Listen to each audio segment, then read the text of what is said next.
Well, I finally did it. I scored a Harbor Freight English wheel for less than $379. Let's check it out.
So where did we end up? Well, I would say the biggest thing I'm seeing is the tippy aspect of this. The fact that I'm sure if you've watched other videos from guys, you'll know that they're a little forward weighted.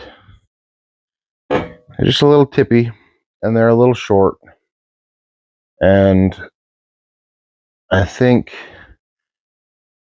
I've seen guys talk about the flex, the upward flex, but I ran a piece of 18 gauge into this pretty quick and it put contour in it pretty fast. I was pretty happy with it. So, of course, I only have the one lower anvil, the lower die.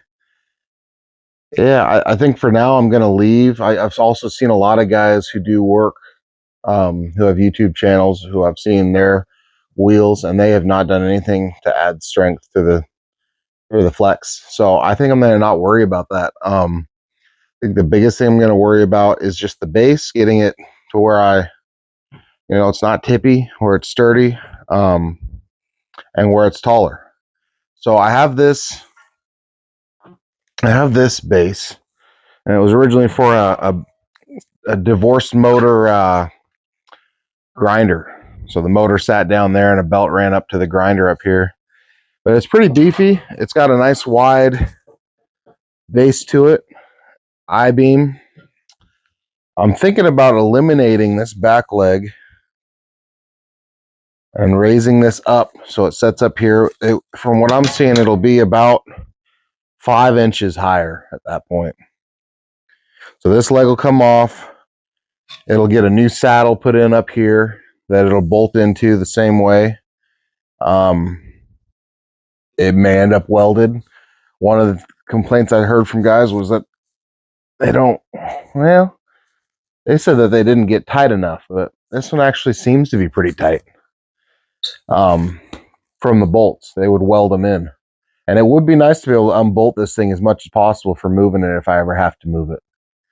But yeah, I'll put a saddle up here.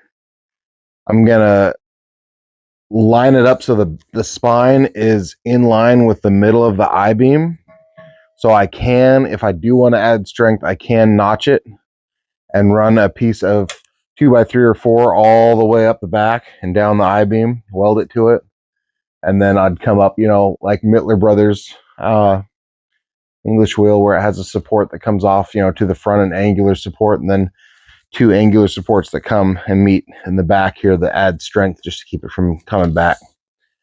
I don't think I'm going to have to go there, but we'll see.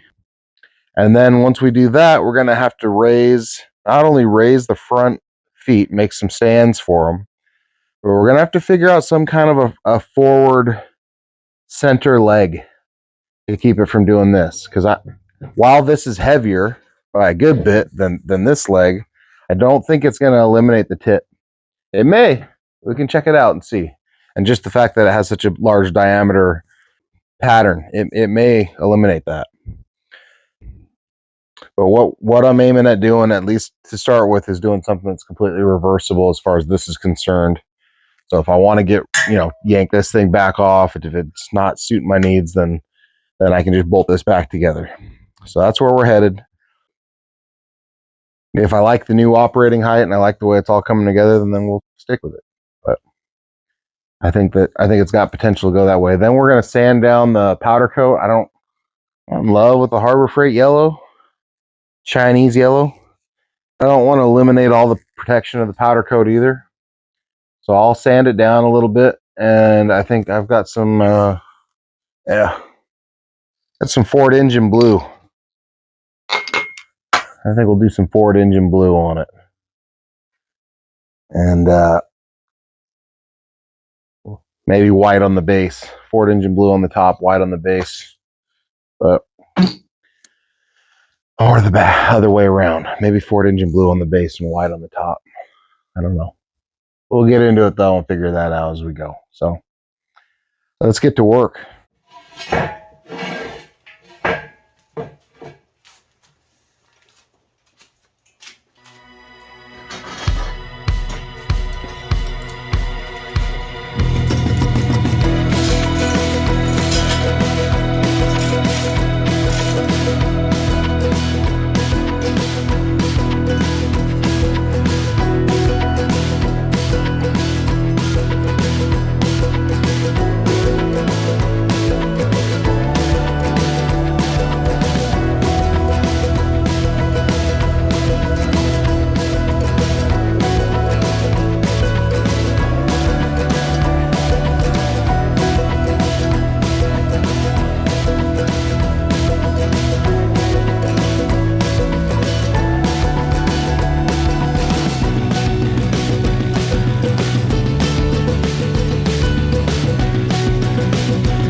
So what I did is I took this piece of angle iron, I welded a nut to the backside, captured nut, and then I welded it into this tube. How did you make that whole thing? Well, it mostly was already made, but I replaced the back leg. This bolt will go in now. Where? I mean, like, where would that go on your car? No, this goes on here. It's a foot. I gotta make the second one. Feet. 2 feet. Or foot. That's another new foot. That's right. You better head back inside, bud. You don't have a shirt on. It's kind of cold out here. Nope. Anyway, I take the tension off. This thing is not, it's not tippy anymore. I mean, it's a little sloppy because nothing's anchored really, but it does not feel tippy anymore. So that rear leg did fix that problem, and I think it's going to stay. But what I'm going to do is I'm going to go ahead and finish up the other foot. I'll weld these pieces of angle iron on, snug up the bolts, take off this plate for the old motor that was on that stand. I'll clean up my wheels, and I got to add a plate right here for this little bridge leg to attach to, kind of beef it all up. I'm kind of toying with the idea of attaching casters facing out the front on either of these front feet so I can pull it up onto casters and wheel it around. I think that might make life a little easier with it, but I like the height. You know, before it was down here, put the wheel down here. Now I'm right here in a good square cushion height.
A little brief recap. So what we did is we got Harbor Freight English wheel.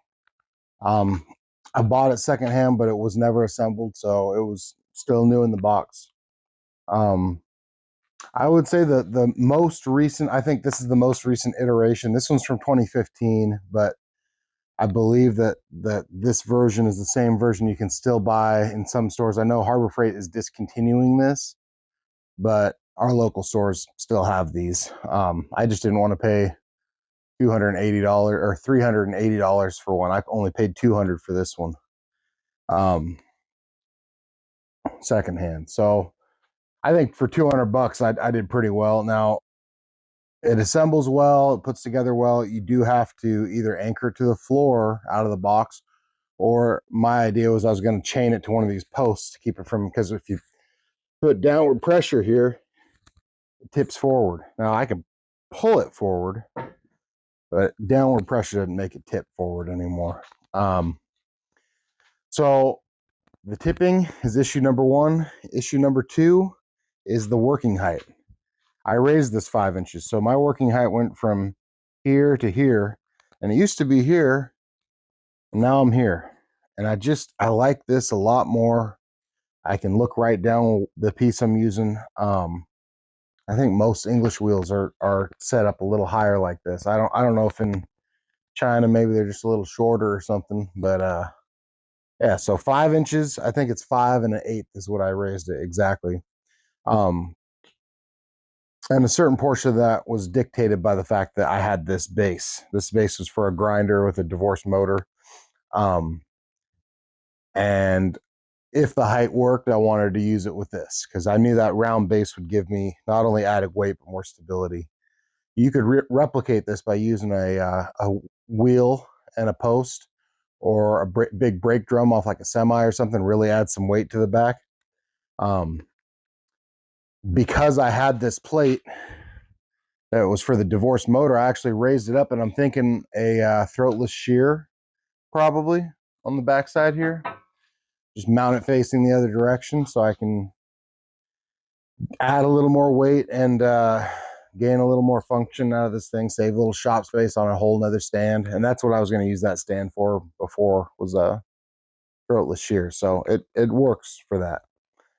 So 5 1/8 inches taller. I replaced that back leg. Now I am going to take the rack for the lower dies, and I'm going to add it to the I-beam, either the I-beam or I'll add it up here. I'm undecided. Thus far, I've only used this down to 18 gauge. I believe it's rated for, let's see, 16. Yeah, it's rated for 16 gauge. That could be where guys are having a little flex. You know, it might not be as satisfactory for 16 gauge rolling. If I get to a place where I'm going to start doing more 16 gauge rolling, I may add a post here and then an angled support down to here to keep it from lifting.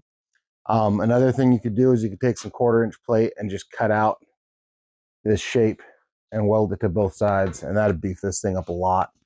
But where I'm at right now, just to 18 and 20 gauge, I think it's going to be just great, and I'm really happy with it. I am going to add things I'm going to do after post video.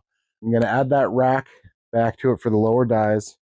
I have to order the lower dies. I don't have the lower dies with it, but I'm going to put a pipe between these two front feet. So I took a torque tube and I cut off 5 1/8 inch sections of it.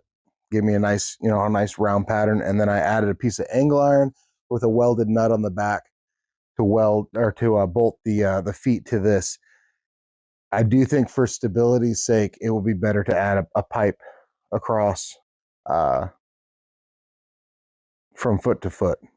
It'll prevent any, there's no rock really, but it would prevent that. And it would prevent, with one bolt holding it, it would prevent any of this kind of stuff.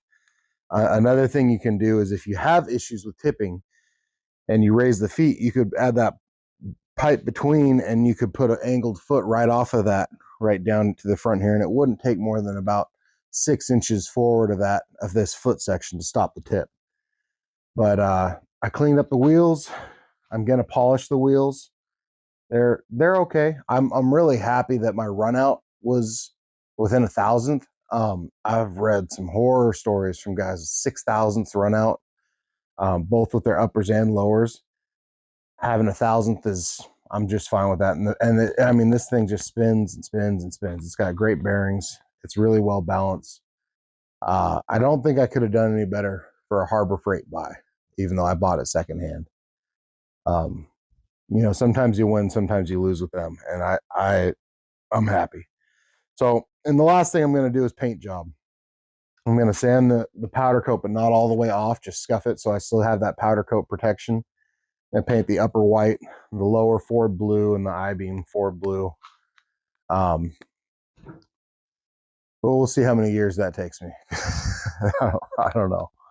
I got to get another video out to you guys on the X member and the Roadster. I know that was supposed to be the next video, but this thing fell into my lap and I wanted to get it up and running as soon as I could.